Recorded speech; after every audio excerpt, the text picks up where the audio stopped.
Folks, if a client is putting $10,000 per year into a whole life insurance policy, they have a choice of if they want to fuel their engine with 100% unleaded or if they want to add a little octane to their gas tank. Now, what is the analogy here? Well, this is where we're going to talk about paid up additions. We're going to talk a tiny bit about term riders, and we're going to talk about what the heck gas tanks and unleaded gasoline and octane has to do with any of this. Folks, if you like this video, make sure you give me a thumbs up and subscribe because, well, I do a lot of these videos. So to level set here, I ran just a 100% base policy, 100% base policy illustration on our male age 35 non-tobacco. So I took Mutual Trust's accumulation focused product, their Horizon Value. Mutual Trust is one of my favorite whole life companies. And I said, okay, if our client has $10,000 in premium to put into this policy each year, and if they said, hey, I just want the base policy, no paid up additions, I just want it plain vanilla 100% base policy. Just 100% basic unleaded gasoline in my gas tank. That is what I want to buy with my $10,000 per year. Well, what does that look like? Well, first and foremost, the death benefit, guaranteed death benefit, as long as they pay their premium, which is a beautiful thing with whole life. That death benefit is guaranteed as long as they pay the premium. That's $607,000.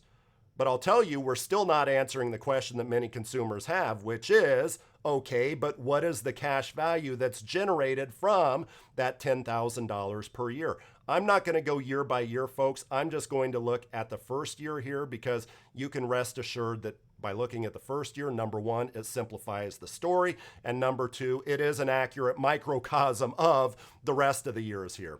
You can see that there's zero cash value in that first year. Why is that? Because you just have basic unleaded gasoline in your gas tank here. You're just looking at the base policy here. But what if we add a little bit of octane? What if a chunk of our premium is able to go towards an octane mixture that you can throw into that gas tank? The IRS says that the mixture has to be within certain limits, right?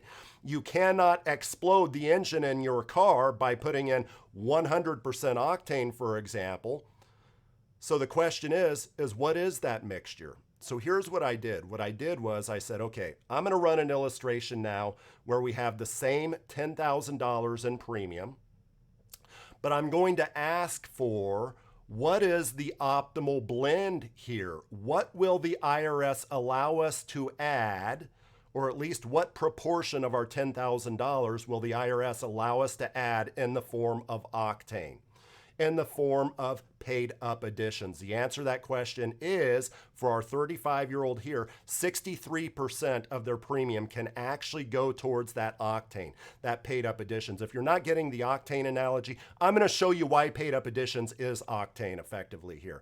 But then only 36% of our premium going towards the base contract. So if you look here, the base contract proportionately, or the death benefit is proportionally very similar here as what it was before when we had all $10,000 going towards the base policy. Proportionately, that's probably fairly accurate. Granted, you get into break points and all that other stuff, but $600,000 was the death benefit before on our $10,000 premium.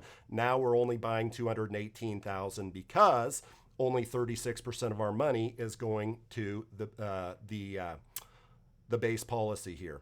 So what is a paid up additions, by the way? A paid up additions, you can think of it as a single premium paid up whole life insurance policy. So that generally means very little death benefit, which is good, right? Because if we're solving for cash value, in most cases, the less the death benefit, the less the internal charges. So very little death benefit, but paid up single premium life policies generally have much higher cash value to start with. Why? Because it requires high cash value in order for that policy to be paid up. And that is really the crux of the situation here. That is really the benefit of all this, because if you look here at the first year cash value, you will see that now, because we paid $6,300 into paid up additions, we have an additional $5,800 in cash value. Said another way, For every dollar that goes into our paid up additions, you get 93 cents roughly that are reflected immediately into the cash value.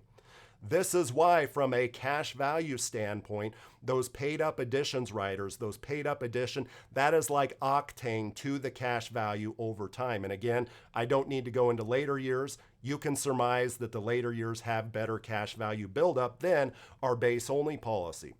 Well, what if we want to add more paid up additions to this? The IRS says that our engine is going to blow up because that's too much octane. So what can we do if we want more paid up additions added to our policy? We can make the gas tank bigger, is what we can do. Well, how do we make the gas tank bigger? What am I referring to there? I'm referring to the death benefit. How can we make that death benefit bigger so that we can cram in more paid up additions? That is through a term rider, which very, very cheaply, the cheapest way possible, will allow you to inflate that death benefit, which in turn will allow you to add more than, well, $6,300 into or in the form of paid up additions. So folks, I hope that makes sense. This probably generates more questions than answers for you, but that's kind of the intent of this video.